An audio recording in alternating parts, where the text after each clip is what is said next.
تو ان میں پھر اپنی ڈویژنز ہے کہ ہاں وہ بھی ڈیوائیڈڈ ہے WHO کی طرف سے کہ بچے جب پیدا ہو جائے نیو بورن بیبی جس کو ہم کہتے ہیں نومولود، وہ تقریباً 30 دن تک پہلے ہم اس کو کہتے ہیں، اس کے بعد 1 سال تک انفینٹ جس کو کاؤنٹ کیا جاتا ہے انفینٹ بولتے ہیں، اس کے بعد پھر 3 سال تک پری اسکول، اور 3 سال سے لے کے 12 سال تک اسکول گوئنگ کے ایج میں آتے ہیں بچے، اور اس کے بعد جو ہے 13 سال سے لے کے یا 12 سال سے لے کے 19 سال تک ایڈولسنٹ میں آتے ہیں۔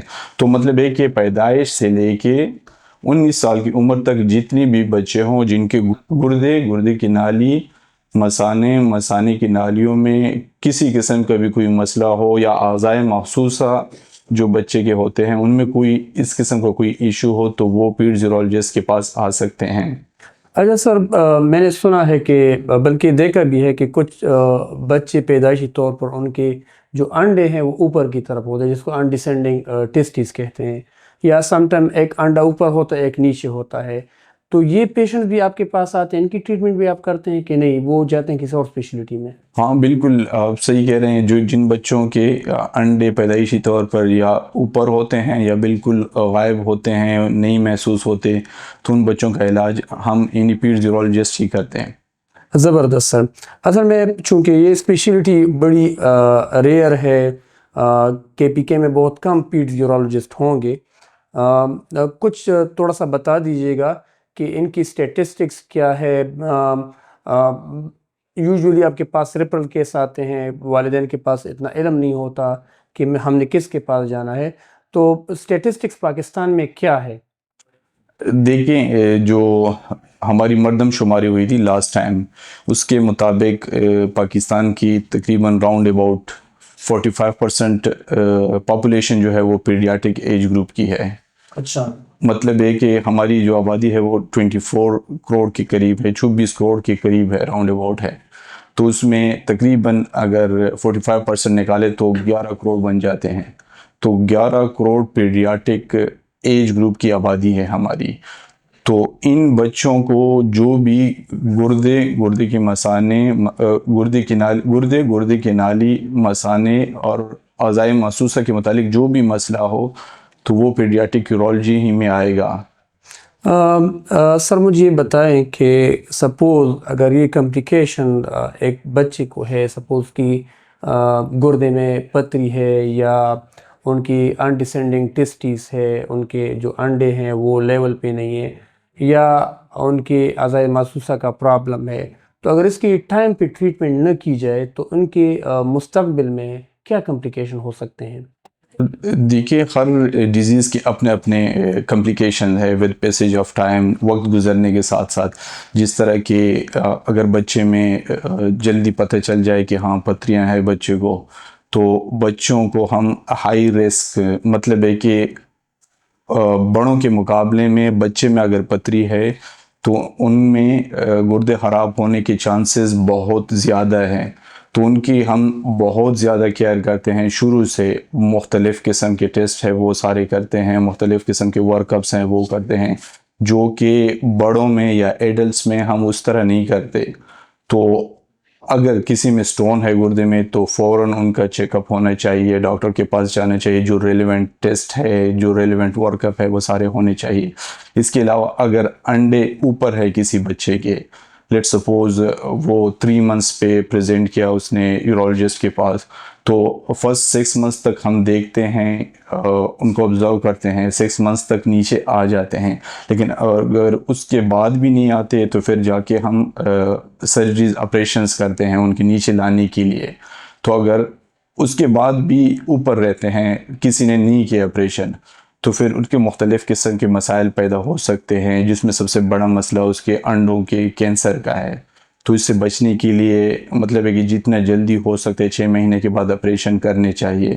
اس کے علاوہ اگر کسی بچے کے سوراخ، چھوٹے پیشاب کے سوراخ اپنی جگہ پہ نہیں ہے، تو اس کی اپنی ایک ٹائم فریم ہے، ایک ایج لیمٹ ہے جس تک وہ آپریشن کرنے چاہیے۔ لیٹ سپوز ایک چھوٹے بچے کا پیشاب کا سوراخ نیچے ہے، تو ہم یوزولی کہتے ہیں کہ 3 سال سے پہلے اس کا آپریشن کرنا چاہیے، کیونکہ 3 سال تک اگر اعضائے محسوسہ پہ نیچے جو پیشاب کی جگہ ہے اس پہ آپریشن کیے جائے تو اس کی میموریز بچوں کے ذہن میں نہیں بیٹھتی، مطلب کہ وہ یاداشت نہیں بیٹھتی بچوں کے ذہن میں. تو اس لیے ہم کہتے ہیں کہ بچوں میں تھوڑا سا زیادہ محتاط اور ہوشیار رہنا چاہیے، ویجیلنٹ رہنا چاہیے ایز کمپیئر ٹو ایڈلٹ. اچھا سر، جو میں نے انڈرسٹینڈ کیا کہ آپ کے کہنے کا مقصد یہ ہے کہ جتنی جلدی کسی مستند ڈاکٹرز کی ایڈوائز لی جائے یا پروسیجر پرفارم کی جائے تو اس کے فوائد زیادہ ہے، رادر دن اگر وہ ڈیلے ہو جائے تو ان کے نقصانات مستقبل میں زیادہ ہو سکتے ہیں. ایک جو سر کامن ایشو ہے بچوں میں بیڈ ویٹنگ کے، رات کو بار بار پیشاب آنا، ان سے خواب میں پیشاب جانا، ان کو کنٹرول نہیں کرنا، اور پھر ان کی کانفیڈنس لیول میں بھی مسئلہ آ سکتا ہے، اور وہ بیچارے کبھی کبھار بڑھ بھی جاتے ہیں لیکن وہ اپنے والدین کو نہیں بتاتے، شرم محسوس کرتے ہیں. تو آیا ایسے ڈیزیز کی بھی آپ ٹریٹمنٹ کرتے ہیں؟ بالکل، ہاں بالکل کرتے ہیں ہم. اس طرح کے بچوں کے جن کا رات کو پیشاب نکلتا ہو اور جس کا پیشاب کنٹرول نہیں ہو پاتا تو ان کا بھی ہم علاج کرتے ہیں. زبردست، مطلب ہے کہ یہ ڈیزیز آپ کے ساتھ ریلیونٹ ہے. سر مجھے یہ بتائیں کہ چونکہ الحمدللہ MMC جنرل ہاسپٹل میں آپ کو پتہ ہے کہ ہماری فوکس پیڈز اسپیشلٹی پہ ہے. الحمدللہ ہمارے پاس چائلڈ اسپیشلسٹ ہے، پیڈ سرجنز ہے، پیڈز یورولوجسٹ ہے، پیڈز کارڈک سرجن ہے، پیڈز کارڈیالوجسٹ ہے. تو پیڈ اسپیشلٹی دن بدن بڑھ رہی ہے. پیڈز یورولوجی کی کوئی سیٹ اپ پاکستان میں اس طرح ہے یا اس پہ کام کیا جا رہا ہے؟ جی بالکل ہے. پاکستان میں پیڈز یورولوجی کا سب سے بڑا سیٹ اپ جو ہے وہ سندھ میں ہے، جو کہ کراچی کے اندر ہے، جس کو SIT کہتے ہیں، Sindh institute of urology and transplant. اس کے علاوہ چھوٹے موٹے اور بھی سیٹ اپس ہے کراچی میں، جس طرح اینڈس ہاسپیٹل میں ہے اور کڈنی سینٹر میں بھی ہے. اس طرح لاہور میں بھی ایک بڑا سیٹ اپ ہے، لاہور چلڈرن ہاسپیٹل میں. اس کے علاوہ ہمارے صوبے میں کڈنی سینٹر میں بھی ہے، انسٹیٹیوٹ آف کڈنی ڈیزیز میں ایک سیٹ اپ ہے. اس کے علاوہ خیبر ٹیچنگ ہاسپیٹل میں بھی ہے. تو ماشاءاللہ یہ تو ہمارے لیے خوشی کی بات ہے کہ ڈاکٹر فرمان ہٹک صاحب کی جو ایکسپیرینس ہے وہ پاکستان کے سب سے بڑے health facility Sindh institute of urology کی ہے، اور وہاں سے انہوں نے اپنے ایکسپیرینس حاصل کی. پاکستان سے KPK سے لوگ جاتے تھے سندھ، لاہور، اسلام آباد، اور ان کی ٹریٹمنٹ. تو یہ بڑی خوشی کی بات ہے کہ KPK میں الحمدللہ آپ جیسے قابل ڈاکٹرز کی اویلیبلٹی ہے. تو سر آپ اپنا ویژن کے بارے میں بتائیں کہ آپ کے فیوچر گولز کیا ہے، کیا پلان ہے کہ اس صوبے کی اور فردر کیا خدمت کریں گے؟ ویژن کے بارے میں تو یہی ہے کہ جو آپ نے کہا کہ یہاں سے ہمارے پیشنٹ زیادہ تر جاتے تھے کراچی یا پھر اسلام آباد، راولپنڈی یا پھر لاہور. تو میرے ذہن میں تھا کہ میں بھی اپنے صوبے میں جا کے وہاں پہ کوئی ایسا سیٹ اپ جوائن کروں یا ایسا سیٹ اپ قائم کروں جہاں پہ میں ان ہی بچوں کا جو کہ یہاں سے پروونس سے آؤٹ پروونس جاتے ہیں تو ان کو وہی فیسلٹی یہاں پہ اویلیبل ہو. تو اسی ویژن سے میں نے ایسے ہاسپیٹل کا انتخاب کیا جہاں پہ پیڈس کے پیڈیاٹرک پیشنٹ کے بچوں کے ہر قسم کی فیسلٹیز موجود ہوں. تو MMC ہاسپیٹل میں آ کے یہاں کے CEO کے ساتھ بات کر کے مجھے یہ اندازہ ہوا کہ ہاں یہ وہی سیٹ اپ ہے جس کے میں تلاش میں تھا. تو یہاں پہ ماشاءاللہ پیڈز کارڈک سرجری پہلے سے ویل اسٹیبلش ہے، اور پیڈز کی جتنی بھی نشے بے ہوشی کے ڈاکٹر ہے انیستھیزیا کے وہ بھی ویل ٹرینڈ ہے. اس کے علاوہ پیڈز انڈوکرائنالوجی بھی یہاں پہ ہے، اور پیڈز کے یہاں پہ اپنے سیٹ اپ ہے، پیڈز ICU ہے.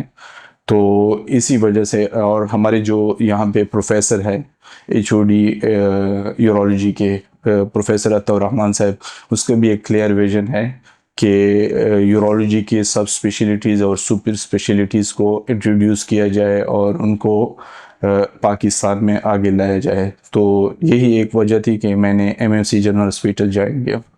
زبردست، بالکل sir. Without team nothing is possible. Like جس طرح آپ نے بات کی کہ آپ کے لیے specialised O T, I C U, peds ward, anaesthesia کا بڑا اہم رول ہے کہ آپ کے پاس F C P S qualified anaesthesia consultant available ہو تو ایک گول ہے جو آپ کا مقصد ہے اس کو آپ اچیو کر سکتے ہیں. کچھ بتا سکتے ہیں کہ ابھی تک آپ نے کتنے پروسیجرز کیس کیے ہیں اور کون کون سی کی ہیں؟ آپ اس کے بارے میں تھوڑا سا بتا دیجیے گا. ماشاءاللہ جب سے میں ایس آئی ٹی سے آیا ہوں تو پرائیویٹ پریکٹس میں نے شروع کی یا ایم ایم سی میں جو میں نے کام کرنا شروع کیا ہے تو راؤنڈ اباؤٹ میں نے تقریباً 500 سے اوپر کیسز کیے ہیں تقریباً یہ 6-7 منتھس میں. جو اگر ایوریج جس کی نکالی جائے تو یہ تقریباً 3 کیسز پر ڈے آتے ہیں، ایک دن میں 3 کیسز. ایکسلنٹ. تو اس میں تقریباً ہر قسم کے کیسز شامل ہیں جو میں نے کیے ہیں، اور انشاءاللہ آگے بھی ارادہ ہے کہ میں ایم ایم سی میں اسپیشلی کیونکہ یہاں پہ سیٹ اپ ہے ہر قسم کے کیسز انشاءاللہ کروں گا. جس طرح کہ مثانے کا باہر ہونا یا نئے مثانے کا بنانا یا پیشاب کے نالیوں کا بنانا جس کو یوریتھروپلاسٹی کہتے ہیں، یہ یہاں پہ انشاءاللہ میں کروں گا. چونکہ میں نے پہلے بھی بات کی کہ یہ اسپیشلٹی ایسی ہے کہ موسٹلی پیشنٹس کے والدین کو پتہ نہیں ہوتا کہ میرے بچے کو پرابلم کیا ہے. تو آیا آپ کے پاس ریفرل کیس آتے ہیں یا آپ کچھ بتا سکتے ہیں ہمارے ویورز کو، والدین کو، کہ بچوں کو کیا کمپلیکیشن ہو کہ وہ direct peds urologist M M C general hospital آ سکیں؟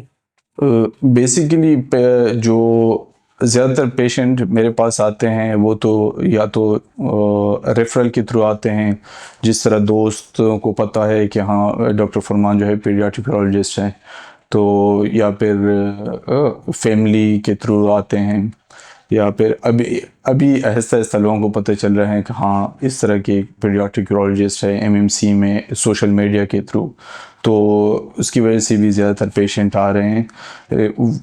ان تمام والدین سے ہماری گزارش ہے جن کے بچوں میں گردے، مثانے اور مثانی کی نالیوں میں اور اعضائے محسوسہ جو ہوتے ہیں جس کو جینیٹو یورینری سسٹم کہتے ہیں، تو وہ تمام بچے ہمارے پاس آ سکتے ہیں، ان کا ہم علاج کرتے ہیں.